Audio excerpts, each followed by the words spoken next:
আগের বাংলাদেশ আর পরের বাংলাদেশটা ভিন্ন।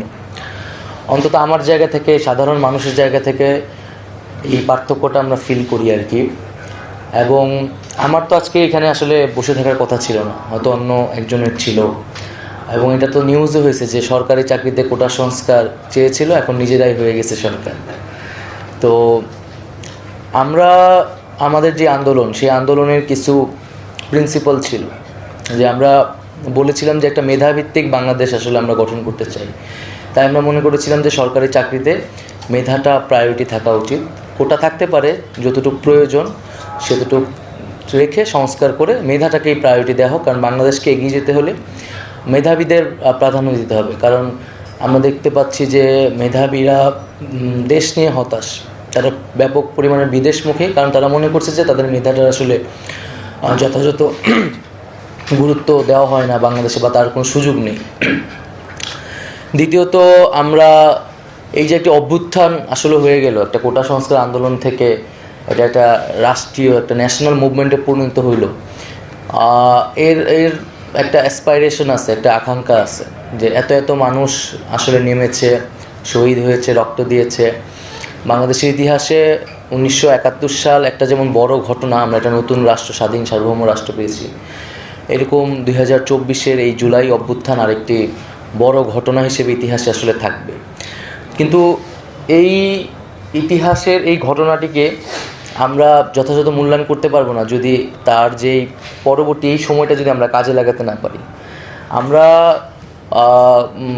যদি আমরা বলেছি যে আমরা আগের বাংলাদেশটা চাই না, আমরা যেই বাংলাদেশে আসলে এই যেই প্রবলেমগুলো ছিল সর্বস্তরে, বাংলাদেশের এমন একটা সমস্যা যেখানেই হাত দেওয়া হয় সেখানেই প্রবলেম, সেখানেই সমস্যা, সেখানেই দুর্নীতি, সেখানেই লুটপাট, মানে সর্বাঙ্গে ব্যথা, ওষুধ দিব কোথায়। তো এটা রাষ্ট্র কাঠামোর আমূল পরিবর্তন ছাড়া, সংস্কার ছাড়া আসলে বাংলাদেশ এগিয়ে যেতে পারবে না। আমরা চাই না যে শুধু ব্যক্তির পরিবর্তন না, কয়েকজন ব্যক্তির পরিবর্তন করে সমস্যাটা মিটবে না যদি আমরা কাঠামোগত পরিবর্তন না করতে পারি। তো এখন যেহেতু একটা সুযোগ এসেছে, এই সুযোগটাকে আমাদের সবার কাজে লাগানো উচিত। ছাত্ররা, সাধারণ মানুষরা তাদের যে রোল, তাদের যে ভূমিকা, তারা সেটা পালন করেছে। রাজপথে তারা সেটা করে দেখিয়েছে, বা সামনেও করে দেখাবে। আমরা জানি না আমরা এখানে কতদিন আছি বা বাংলাদেশে স্থিতি অবস্থা কতদিন থাকবে, কিন্তু আমি যেটা বলতেছিলাম যে এটা একটা সুযোগ। তো সাধারণ মানুষ, ছাত্ররা তাদের জায়গা থেকে করেছে। এখন আপনারা যারা ব্যুরোক্রেট, আপনারা যারা অভিজ্ঞ, আপনাদের সামনে এখন এই সুযোগটা আসছে। আপনারা এখন এই সুযোগটাকে কতটা কাজে লাগাবেন দেশের স্বার্থে, জনগণের স্বার্থে। কারণ বাংলাদেশের যে দ্বিদলীয় চক্র, যে দল আসে এবং সেই দল একটা ব্যুরোক্রেসি বা প্রশাসন থেকে সব কিছুকে একটা দলীয়করণ করে, অন্তত এই সময়টা সেটা সুযোগ হওয়ার সম্ভাবনা খুবই কম। কারণ আমরা আসলে তো কোনো দল নই এখন, এবং আমরা একটা কমিটমেন্টের ভিতর দিয়ে, একটা অভ্যুত্থানের ভিতর দিয়ে আসলে এসেছি। তো এই সুযোগটা এখন সবার সামনে এসেছে যে আপনি রাষ্ট্রের জন্য, জনগণের জন্য যদি আপনাদের সত্যিকার অর্থে কিছু করার অ্যাসপাইরেশন থাকে, সেটা আপনারা করতে পারবেন। আমার কাজ হচ্ছে সেটাকে অ্যাপ্রুভ করে দেওয়া। আমি এখানে এসেছি একটা জনগণ যা চায়, তা সেই সাধারণ মানুষের বক্তব্যটা, তার আকাঙ্ক্ষাটা, তাদের দাবিগুলা আমি এখানে উত্থাপন করব। এবং আপনাদের কাজ হচ্ছে সেটাকে বাস্তবায়ন করা, বা আপনাদের জায়গা থেকে যদি আপনাদের প্রস্তাবনা থাকে সেইটা আমি আমার জায়গা থেকে সেই অনুযায়ী কাজ করব। আর আরেকটা বিষয় হচ্ছে যে বাংলাদেশের তরুণরা যেভাবে জেগে উঠেছে, এটা পুরো পৃথিবীতে এখন এটা নিয়ে আলোচনা চলছে, গবেষণার বিষয় পরিণত হয়েছে। আর পুরো পৃথিবীতেই 90s পর থেকে একটা বিরাজনীতিকরণ যুগ বলা হয়, ডিপলিটিসাইজেশন শুরু হয়েছে, যে তরুণরা রাজনীতি নিয়ে, রাষ্ট্র নিয়ে মাথা ঘামায় না। তো এরকম একটা সময় আসলে বাংলাদেশ থেকে তরুণরা যেভাবে জেগে উঠেছে, তো এই তরুণরা দেশ গঠনে কাজ করতে চায় নানাভাবে। এবং এই তারুণ্যের সাথে অভিজ্ঞতা, যারা আপনারা অভিজ্ঞতা, এই জেনারেশনাল গ্যাপটা কমাতে হবে। যে আপনারা আপনাদের অভিজ্ঞতা অনুযায়ী ডিরেক্ট করবেন তারুণ্যের যেই উদ্যম শক্তি, তার যে ক্রিয়েটিভ আইডিয়া, সেটাকে ব্যবহার করতে হবে। তরুণদেরকে যতভাবে এঙ্গেজ করা যায় সরকারি নানাভাবে, সেই এঙ্গেজমেন্টের জন্য আমার সাজেশন থাকবে। এবং হচ্ছে আমি সহজভাবে যেটা বুঝি যে প্রশাসন, ব্যুরোক্রেসির সাথে আসলে পলিটিক্সের পার্থক্য কী, বা একজন ব্যুরোক্রেটের সাথে পলিটিশিয়ানের পার্থক্য কী। একজন ব্যুরোক্রেসির কাজ হচ্ছে যে কোনো একটা জটিল কাজকে সহজভাবে বাস্তবায়ন করা, সফিস্টিকেটেডভাবে বাস্তবায়ন করা, অ্যাকচুয়ালাইজেশন করা। ব্যুরোক্রেসির কাজ না কোনো পলিটিক্যাল পজিশন নেওয়া, ব্যুরোক্রেসির কাজ না হচ্ছে কোনো কোনো ধরনের, মানে ব্যুরোক্রেসি জাস্ট অ্যাকশন করবে। আর পলিটিশিয়ানের কাজ হচ্ছে সে পলিটিক্যাল পজিশন নেবে, সে সত্য বলবে, মিথ্যা বলবে, তার নানা ধরনের বক্তব্য থাকবে, সে জনস্বার্থের বিষয়টা দেখবে। আমি এখানে জনস্বার্থের বিরুদ্ধে কিছু হচ্ছে কিনা আমার কাছে সেটা, কিন্তু বাংলাদেশে যেটা হয়েছে যে ব্যুরোক্রেসি, গভর্নমেন্ট, মানে স্টেট, পলিটিক্যাল পার্টি, এগুলো সব একাকার হয়ে গেছে। বিজলি কেবলস যে কোনো স্থাপনার বৈদ্যুতিক সংযোগকে রাখে নিরাপদ। বিজলি কেবলস, নিরাপদ আজীবন। প্রশাসনের লোকের কথা, রাজনীতিবিদের লোকের কথা মানুষ আসলে পার্থক্য করতে পারে না। পুলিশ কমিশনারের মুখের কথা আর একজন রাজনীতিবিদের মুখের কথা কোনো পার্থক্য নাই, তাদের ভাষাগত কোনো ধরনের পার্থক্য নেই। তো আমাদের এই পার্থক্যটা করা দরকার। এবং ব্যুরোক্রেসির মতো কাজ করবে, পার্টির মতো কাজ করবে। তো সেই জন্য আমার যেহেতু আমরা হয়তো কম সময়ই থাকবো, সো এই কম সময়ে আমার লক্ষ্যটা হবে যে মানে একটা দুটা কাজ করা, একটা চমক দেখানো, এটা আমার দরকার নেই। যে কিছু কাঠামোগত সংস্কার যদি করা যায়, আমি বারবার বলছি এটা আমার জন্য একটা অপরচুনিটিস, যে অপরচুনিটিসটা হয়তো একটা নির্বাচন আসলে আমরা জানি না কোন পার্টি আসবে, সেই অপরচুনিটিটা থাকবে না। সো এই সময়টায় যে স্ট্রাকচারাল চেঞ্জ, যেটা দীর্ঘমেয়াদী বাংলাদেশকে হেল্প করবে, এই ধরনের প্রস্তাবনা আমি আপনাদের কাছ থেকে প্রত্যাশা করব আর কি। সেই সংস্কারের কাজগুলো আমরা সর্বস্তরেই করার চেষ্টা করতেছি, রাষ্ট্রের জায়গা থেকে একদম মন্ত্রণালয়ের ভিতরের জায়গা থেকেও। এটা হচ্ছে আমার একটা আপনাদের প্রতি আর্জি থাকবে। আর দ্বিতীয়ত হচ্ছে যে দুর্নীতির বিষয়টা, যে আমাদের দুর্নীতির একটা বড় সমস্যা। তো দুর্নীতির বিরুদ্ধে আমাদের অবশ্যই অবস্থানটা নিতে হবে। এবং এখানে আমি যেটা প্রথমেই বলেছি যে মেধাকেই সবচেয়ে বেশি গুরুত্ব দেওয়া উচিত। কোনো ধরনের পলিটিক্যাল ভিউজ, পজিশন, স্বজনপ্রীতি, এগুলোর কোনো জায়গা হবে না। এবং আপনাদের এখানে ব্যক্তির অনেক ধরনের ভিউজ থাকতে পারে, ইডিওলজি থাকতে পারে, বাট আপনি যখন ব্যুরোক্রেট, আপনি রাষ্ট্রের জন্য কাজ করতেছেন, জনগণের জন্য কাজ করতেছেন। এবং ব্যুরোক্রেসি মানে সেটা নৈর্ব্যক্তিক, সেটা নিরপেক্ষ, এই জিনিসটা বজায় রাখতে হবে।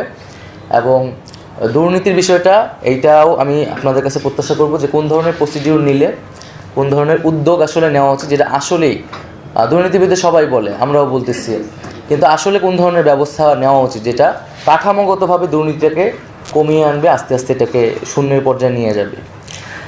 এবং এই যে মন্ত্রণালয়টি আপনারা যেটা উত্থাপন করলেন, যে আপনারা বললেন যে এটা আসলে একটা সেবামূলক, মূলত কাজটা আসলে সেবা। এবং মুশফিকুর সাহেবও যেটা বললেন যে এটা কিন্তু একটা মৌলিক অধিকারে আসলে চাহিদায় পরিণত হয়েছে।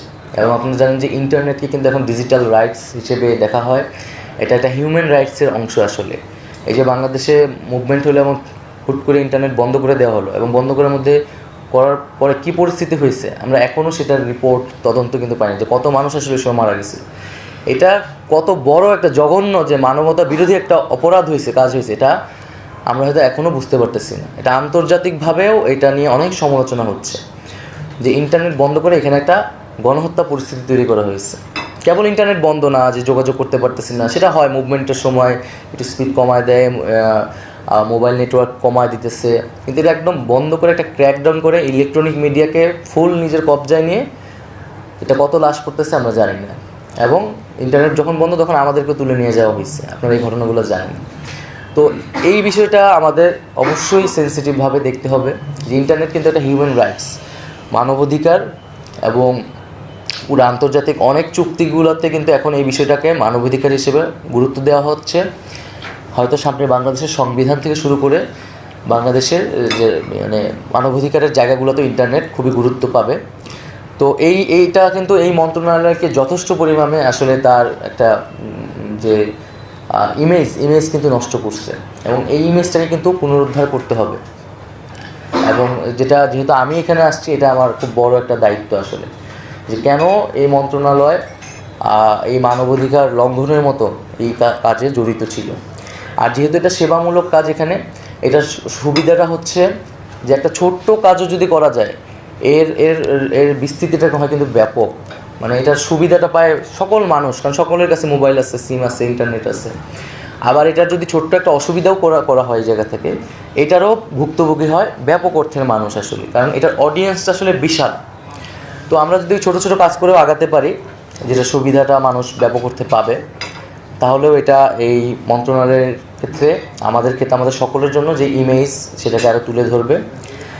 এবং আমার কথা মোটামুটি শেষ। আমার কথা থেকে হয়তো আপনারা অনেক কিছু বুঝতে পেরেছেন। সামনে হয়তো আপনাদের সাথে আরও কথা হবে, আলোচনা হবে। আমি খুব তরুণ, আমি তো আমার স্টুডেন্ট লাইফও আসলে এখনও শেষ হয় নাই, মাস্টার্স আমার চলমান ছিল। সেই জায়গায় একটা জরুরি পরিস্থিতি বাংলাদেশে হয়েছে, একটা দায়িত্ব আমাদের কাঁধে চলে এসেছে। তো আমরা আমাদের জায়গা থেকে করেছি, সাধারণ মানুষ রক্ত দিয়েছে। বাংলাদেশের মানুষ কিন্তু এখন আপনাদের থেকে শুনতে চায়, আপনাদের কাজ করতে চায়, আপনাদের থেকে কাজ দেখতে চায়।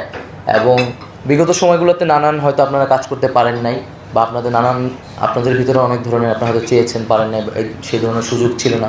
বা পুরো মুভমেন্টের ভিতর দিয়ে মুভমেন্টের সময় কিন্তু আমাদের অনেক ক্ষোভ ছিল সচিবালয়ের ভিতরে। আমরা এখান থেকে মিছিল করলে সচিবালয়ের সঙ্গে ভুয়া ভুয়া বলতাম। তো কেন তারা আমাদের পক্ষে কথা বলতেছে না, বা তারা তো এই জায়গাটা এখন দূর করতে হবে, যেটা এখন বাংলাদেশের মানুষ আপনাদের উপর নির্ভরশীল। সুযোগ এসেছে, সব কিছু ওপেন হয়ে গেছে, এখন আপনারা কাজ করবেন এবং বাংলাদেশ এগিয়ে যাবে। আর আমি জাস্ট দুইটা প্রশ্ন বা আমার জিজ্ঞাসা জায়গা, সেটা হয়তো আপনারা যদি উত্তর দেন। যে একটা তো আমি বলে ফেলেছি যে ইন্টারনেট কেন বন্ধ হলো, এই বিষয়টা আমি আসলে সুস্পষ্ট জবাব চাই। এবং আমরা তো বুঝি এটা পলিটিক্যাল একটা জায়গা থেকে করা হয়েছিল, বাট এখানে আসলে ব্যুরোক্রেটদের কী সম্পর্ক ছিল এবং এখানে যেন রেসপন্সিবল পার্সনটাকে আমি দ্রুত সময়ের মধ্যে এই তদন্ত রিপোর্টটা চাই। আসলে আমি এটার সম্পূর্ণ ব্যাখ্যা চাই। এটার জন্য আসলে কে কারা দায়িত্ব নেবেন বা এটা আপনারা একটু বলবেন, এটা আমি জানালে খুশি হব।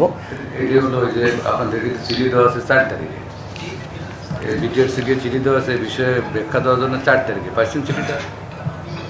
আপনি ছিলেন না? এটি হলো আচ্ছা, মানে এত ঘটনা হয়ে গেল, তারপর আপনার জিনিসটা রেডি করে রাখেন নাই যে এটা কেন হয়েছে? আমি তো ভাবছিলাম আমি এসে প্রথম দিন এটা দেখবো। আমি হ্যাঁ সেটাই, সেই চিঠিটা আচ্ছা, জাতিসংঘের জায়গা থেকে না, মানে আপনাদের প্রশাসনের জায়গা থেকে, যে আমি এটার ব্যাখ্যাটা জানতে আসলে কি হয়েছিল, একদম যেটা সত্য, যেটা যদি মন্ত্রী সাহেবের অর্ডারে হয়ে থাকে সেটা আপনারা বলবেন। যেখানে ব্যুরোক্রেটরা যদি যুক্ত থাকে বা তাদের অপারগতা থাকলে সেটা আপনারা উল্লেখ করবেন। হ্যাঁ, সেই অনুযায়ী আমি চাই দ্রুত সময়ের মধ্যে, এটা কত সময়ের মধ্যে আপনারা দিতে পারবেন? কত ডেডলাইন দেওয়া ছিল? আপনারা আগামীকালের মধ্যে পারবেন? হ্যাঁ পারবে।